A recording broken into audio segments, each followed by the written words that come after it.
السلام علیکم ورحمۃ اللہ وبرکاتہ۔ ہم اس وقت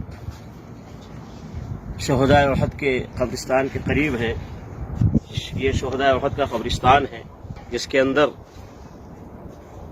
ان شہداء کی قبریں ہیں جو احد کے میدان میں شہید ہوئے تھے۔ ایک شعر ہم سنتے ہیں، زمانے سے سنتے ہیں کہ اسلام زندہ ہوتا ہے ہر کربلا کے بعد۔ اسلام زندہ ہوتا ہے ہر کربلا کے بعد۔ وہ یہ بتانا چاہتے ہیں کہ کربلا کے بعد ہی اسلام زندہ ہوا ہے۔ تو یہ شعر صحیح نہیں ہے، یہ شعر درست نہیں ہے۔ اس شعر کو لوگوں کو نہیں پڑھنا چاہیے، اس لیے کہ اسلام تو اس وقت بھی زندہ ہوا تھا کہ جب یہ غزوہ احد ہوا تھا۔ غزوہ احد کے بعد بھی اسلام زندہ ہوا تھا، اور جب غزوہ بدر ہوا تھا اس کے بعد بھی اسلام زندہ ہوا تھا۔ غزوہ احزاب ہوا تھا جس کو غزوہ خندق کہتے ہیں، اس کے بعد بھی اسلام زندہ ہوا تھا۔ غزوہ تبوک جب ہوا تھا اس کے بعد بھی اسلام زندہ ہوا تھا۔ نبی علیہ الصلوۃ والسلام کی زندگی میں جتنے غزوات ہوئے ہیں اس غزوات کے بعد اسلام زندہ ہوا تھا، اور بہت اچھی طرح سے اسلام زندہ ہوا تھا۔ تو ہم ان سارے غزوات کو اور ان سارے یہ جہاد کے مارکے کو ہم سب بھول جائیں اور صرف اسلام زندہ ہوتا ہے کربلا کے بعد یہی نعرہ لگائیں اور اسی طرح کی باتیں کریں۔ وہ اپنی جگہ ہے، حسین رضی اللہ تعالیٰ عنہ اور ان کے گھر والوں کی شہادت اور وہ مارکہ اور وہ حادثہ وہ اپنی جگہ ہے، لیکن اسی کو سب سے بڑا حادثہ سمجھ لینا یا اسی کو سب سے بڑا مارکہ سمجھ لینا اور یہ کہنا کہ اسلام زندہ ہوتا ہے کربلا کے بعد۔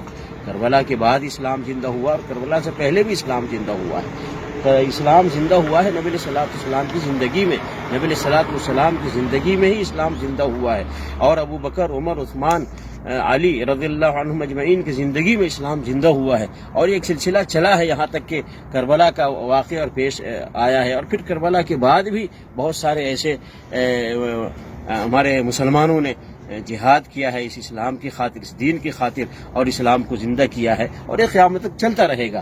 تو یہ بات کہنا کہ اسلام زندہ ہوتا ہے کربلا کے بعد، یہ کہنا درست نہیں ہے، صحیح نہیں ہے، اس لیے کہ ہمارے سامنے بہت اسلام کو زندہ کرنے کے لیے بہت سارے واقعات پیش آئے ہیں، بہت سارے چیزیں پیش آئی ہیں۔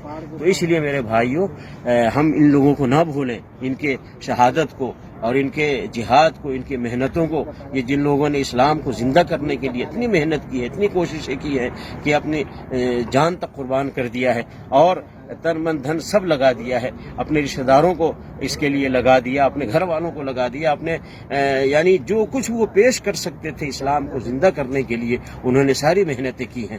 تو اس لیے میرے بھائیوں، ہم صرف کربلا کے واقعے کو سامنے رکھ کر کے نہ کہیں اسلام زندہ ہوتا ہے کربلا کے بعد، بلکہ ان تمام شہدائے کرام جن لوگوں نے اس دین کی خاطر، اس اسلام کی خاطر اور حق کی خاطر انہوں نے محنت کی ہے، جانیں دی ہیں، خون دیا ہے، ان سب کی ہم عزت کریں، ان کی قدر کریں، اور ہم سب کے لیے دعائے خیر کریں، اور یہ بھی دعا کریں کہ اللہ رب العالمین حق کی خاطر، دین کی خاطر، اسلام کی خاطر ہمیں بھی اگر جان دینے کی ضرورت پڑے، جیسے کہ احد کے میدان میں، بدر کے میدان میں، اور اسی طریقے سے دوسرے غزوات میں نبی علیہ الصلوۃ والسلام کی زندگی میں صحابہ نے جانیں دی ہیں، ہمیں وقت آئے تو ہمیں بھی حق کے لیے جان دینے کی ضرورت پڑے تو ہم بھی جان دیں۔ اور ایسے ہی جیسے حسین رضی اللہ تعالیٰ عنہ کے گھر والوں نے جانیں دی ہیں حق کی خاطر، ایسے ہی ہم بھی اگر وقت آئے تو ہم بھی حق کی خاطر جان دیں۔ یہ ہم جذبہ رکھیں اور ہم سب کی قدر کریں، سب کی عزت کریں، جتنے شہداء اس دنیا سے گئے ہیں اور اسلام کو زندہ کرنے کی خاطر جنہوں نے محنتیں کی ہیں، ہم سب کی عزت کریں، سب کی قدر کریں،